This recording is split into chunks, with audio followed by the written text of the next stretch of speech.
Hi, and welcome to another episode of Rich in Relationship. And today I'm with yet another new Zoom friend, Cindy Gunraj.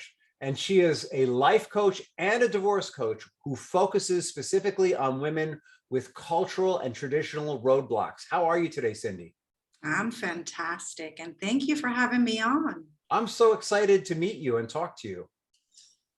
I mean, Well, let's get seriously, into it. I am so excited to meet you and talk to you. I love you already. So the question I ask everybody on the show is, how did your heart lead you to do the work that you do? Man, I got to tell you, I got knocked up in life. Let's start with that. And not the good knocked up where you have a baby. It was really through my divorce. I was, I came from, I got to take it back. I came from a very traditional, conservative, full of beautiful culture and traditions and rules and all that stuff.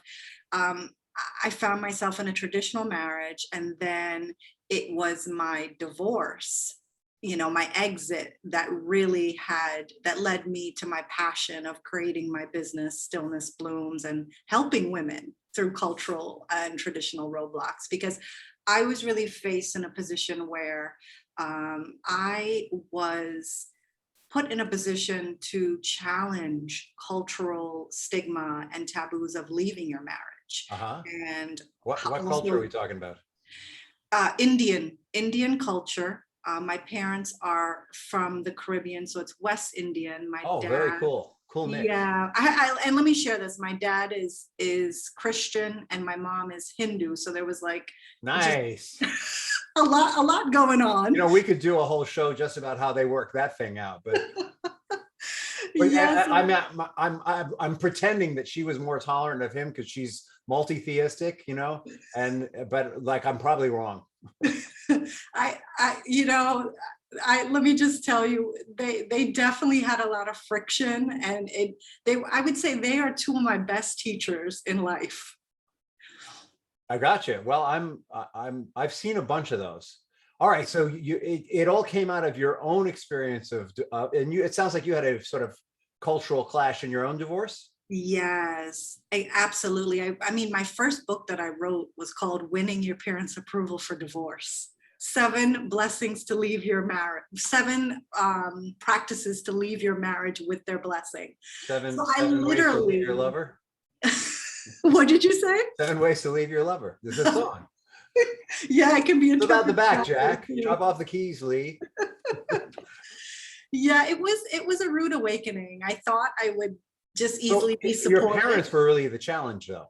Yes. Got it. Yeah. Oh, I had no idea.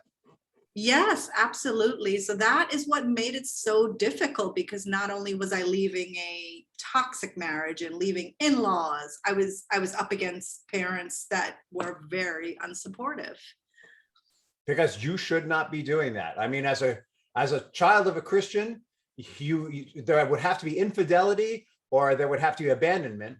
And yeah, you got to stick it out no matter what. That's the era, that's the background they came from, and it was. And I'm not sure what the Hindu take on that is, or maybe it's just, maybe there's just an Indian take that when you get married, that's it, and you make it work. That's it. You make it work. No matter, you stick it out is really what it is. Well, they got together on that. They did. I'm sorry. That must have been really challenging. And at the same time, sounds like you really met that challenge. And what we're going to talk about today is how Cindy developed her intuition in this process. Have I got that right? You hit it right on, Rich. That's because you coached me before we got on the call together. Yay! It's really helpful when people talk to each other. But tell us about that. Like, here you are. Not only are you in divorce, which is one of the highest conflict experiences you can have. It isn't that the highest conflict. It's not like being in the Vietnam War. But in a way it is, because it goes on and on and on. I mean, most divorces take at least a year, maybe longer. It's the sustained conflict that's the problem. And even worse, it happens as a result of the dissolution of a shared dream that two people create. So it's like you go from, you're on the one end, you start out with being in love and everything's kitschy and wonderful. And then all of a sudden, now or not so all of a sudden, a couple of years later, a few years later, you find yourself on the opposite end of the scale of how did I get here? What happened? Did they trick me? Is this another person? You know, and you got all, and then you, in addition to that, have your parents saying you shouldn't be doing that. So how did all that drive this development of intuition? Yeah, it was a series of ahas and awakenings of how I was living in more of a system. And what I mean system is I was set up in a system where, you know, my in-laws were coming to visit me and spending months at a time, and as part of the culture, you know, the in-laws would move in and be with the children, with their kids. There's not this really concept of putting them in a retirement home or such. So there's these beautiful rules, but at the same time they can be be limiting if everybody's not on the same page. Oh, and they're super, even if everyone's on the same page, they're super challenging. I'm working with a couple. I do a lot of couples work. I work in the divorce sphere. I work with people who are divorcing someone who's really toxic. And in the couples world, I work with people who are in super high conflict. And I've got a couple right now who are just finishing up, who are living with the husband's mom. They're living with her because, you know, she's of an age and she can't take care of herself. And they, even though they have the money and could send her in a home, they actually both agree that it's undesirable to do that, that would be too impersonal, that she wouldn't receive as much direct love. And she's not in a position where she needs a lot of medical attention. So it's a wise decision from that perspective. She really just needs people around her more often. And it's still, even though they both agree, an unbelievable stressor on their marriage. The wife is relaying to me about how she feels like she never, even though they have their own room, she never feels like she has her own space. Her husband's mother is always in it. And she doesn't feel she can really disagree with her because she has also this belief she should be honoring her. So there's sort of this hierarchy for her and they're honoring her. And so she's in this weird netherworld where she's taking care of this woman and being obedient to her. And, you know, she feels like her space with her husband is about 6 inches wide. And then you go to another situation where there's a lot of stress like you were in. It must have been unbelievable. Yes, but I want to say, you know, going back to my in-laws, there was so many, when I was in it, Rich, you know, there was a lot of beautiful times, I have to say. You know, there was the music, there was the food, there was the closeness, and learning about, because they were South Indian, learning about that culture. And it was a way to reconnect to my Indian roots because I'm West Indian. But the point I'm making is, you know, that can work if you have the couple on the same page and they are communicating. But what was happening in my situation was I was, you know, my voice, it kept being suppressed. I was being excluded from financial decisions. I was, you know, my ex was in school and work at the whole time. So we never really had this, there wasn't this building of our relationship, and there wasn't room for that to be negotiated. So I was positioned in a life I almost felt that wasn't my own. And it kept getting worse and worse. And then there was some toxic stuff going on. And that, what I want to bring it back to is my intuition was coming up to get me out of that situation. You know, so that's what I want to really drive home here, is when you're not in healthy situations, how that inner voice will come out, you know, be it a gut feel, be it, you know, a voice from source or whatever you want to call it, whatever it is to you. But it's trying to redirect you in where you're supposed to go. So how did that first come up for you? You're in this pretty toxic situation, it sounds like, where You can't really develop your marriage, even if you want to. There's such limited availability, and you're sort of being, it sounds like you're being ganged up on, even if you do express yourself. How did your intuition first start speaking to you, and what were the steps that you took? Yes. So it was a series of of of moments my intuition communicated with me, and I wouldn't listen. I wouldn't listen because out of fear. It was saying, this isn't the right relationship for you. This isn't the right situation. And at some point, it got so heavy that I remember, I found out that my partner was seeing someone else, and I had some proof. Oh my goodness. Yes, and Well, so that your Christian father should have been on board with this divorce. I was totally confused now, but anyway, we'll leave that aside. yeah, That's not what we're here but for. here's the thing. The thing about it too is sometimes tradition and culture, it's beautiful, but sometimes it'll look the other way Got when it. when certain things happen too, which It is this. actually amazing how often that happens. So you're in this situation, your Mhm. husband is Yes, I'm in the in an situation, affair. and we actually we started getting separated at that point, actually. And that's when I discovered this. And my intuition came in, Rich, and said, how much more of this are you going to take? And that was the defining moment for me, that I needed to do something different. I actually needed to listen to that voice that was trying to get me out of that situation. Mm-hmm. So I said it takes a leap.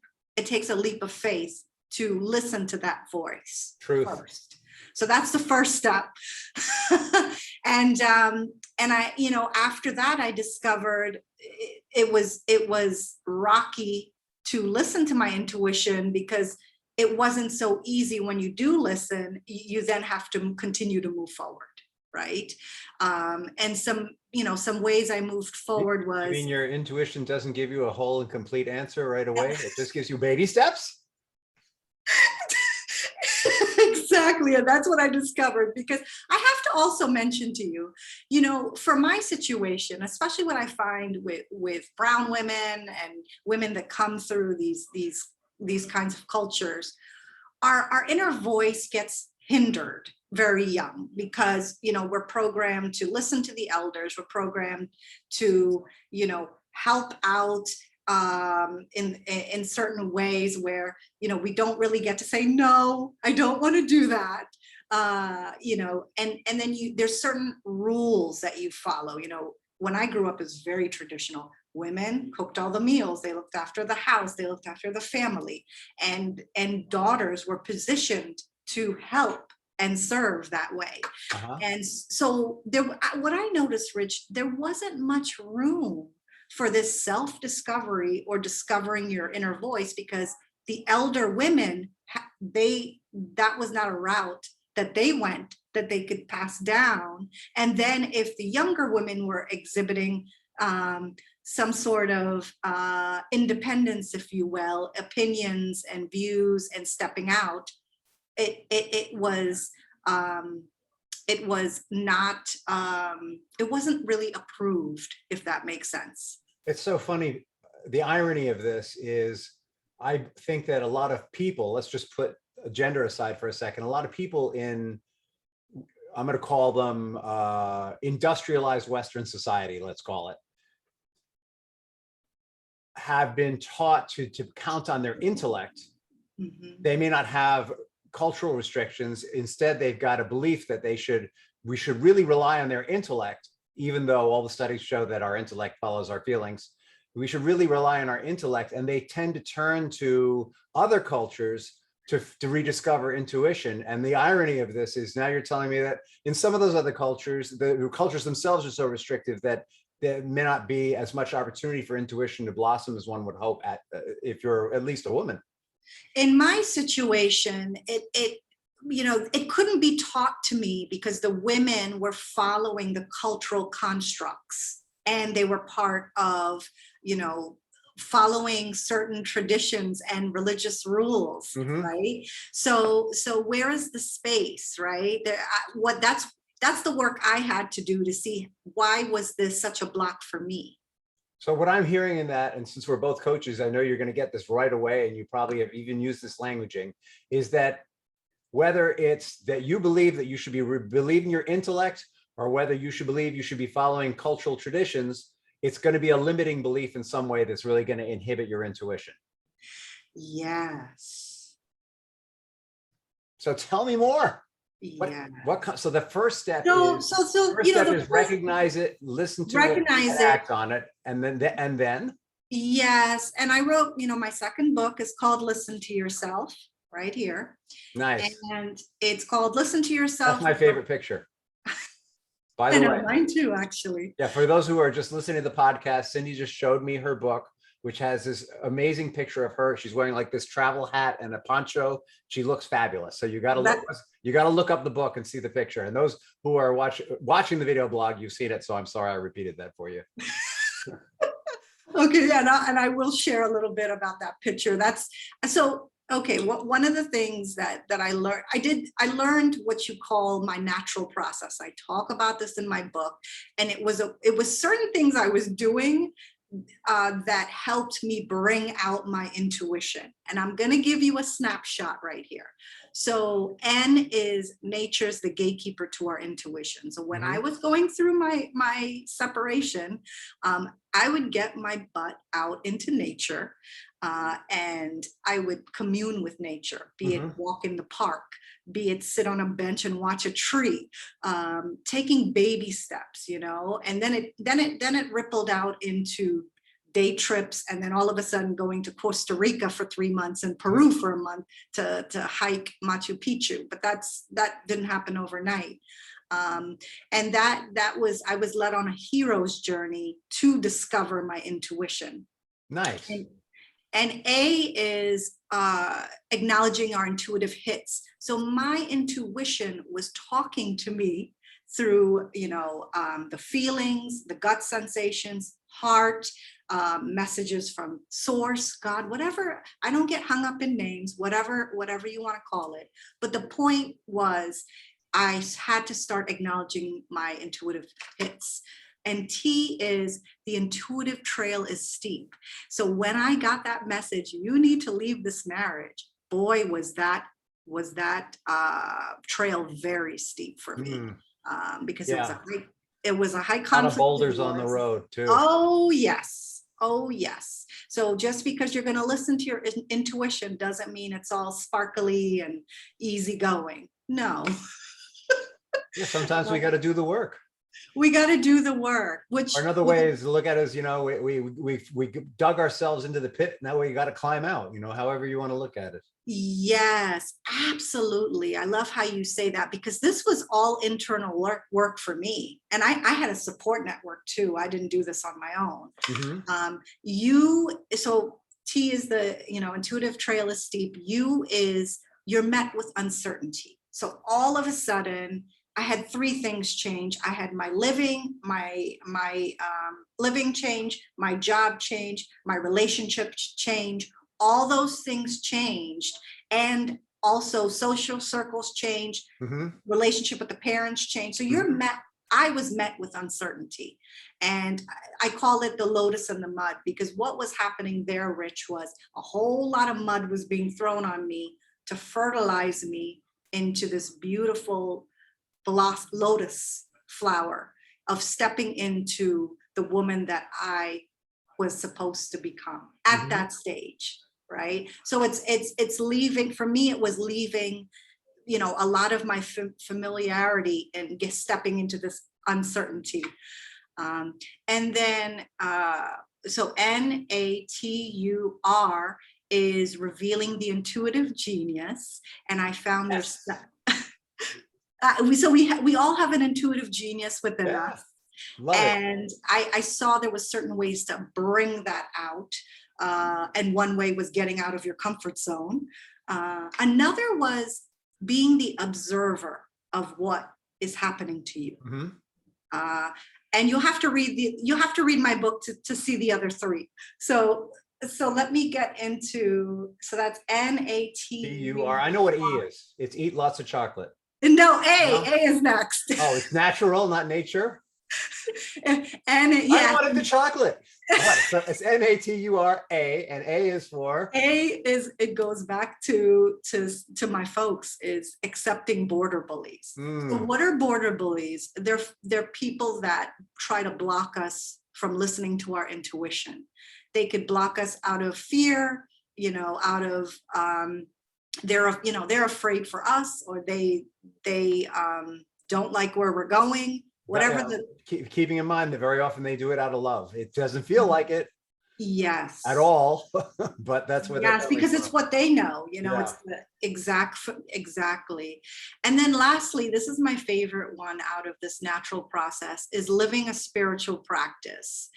And what that was for me, Rich, was when I did my hero's journey to Costa Rica. And you don't have to do this. It's really carving out time, alone time for yourself. It's a practice that you do every day to commune with something higher than yourself. Because Mhm. one of the things that was missing for me was self-trust Mhm. and and being guided by my North Star that's connected to something higher.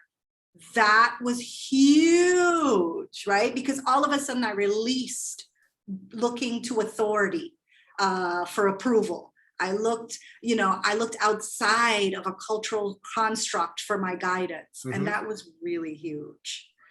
And the natural process, you can start with baby steps, and then it's a way of life. But that is what really helped me hone my intuition. Love it. I love it.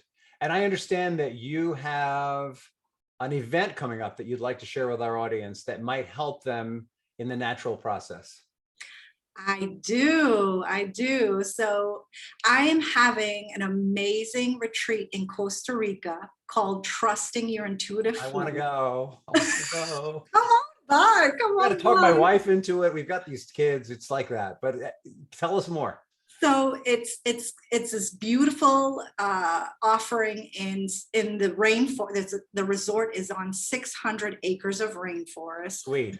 2 thermal rivers cutting through it, and beautiful hot springs. And what we're going to be doing is we're going to be diving into nature and learning my natural process. And we're going to be having a lot of fun in the process, because And that is actually one of the things that brings out your intuitive genius. I think that that's probably where we would connect first, is that we are both fun lovers. So what are the dates? November 9th to the 14th of this year. And how do people find you and it? Yeah, they can visit me on my website. It's all there, stillnessblooms.com. And from there, they can connect with me. Fantastic. That's fantastic. It sounds like it's going to be a party and an adventure in self-discovery as well. Hugely. You know, I had so many questions I wanted to ask you about intuition, but we're kind of tapped out of time.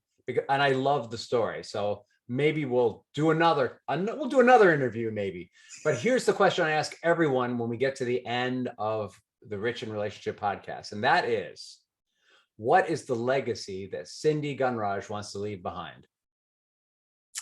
To empower women to follow their own intuitive flow. Fantastic. Fantastic. And very much needed.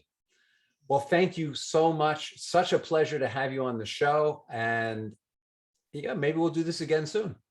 Thank you, Rich. This was a blast.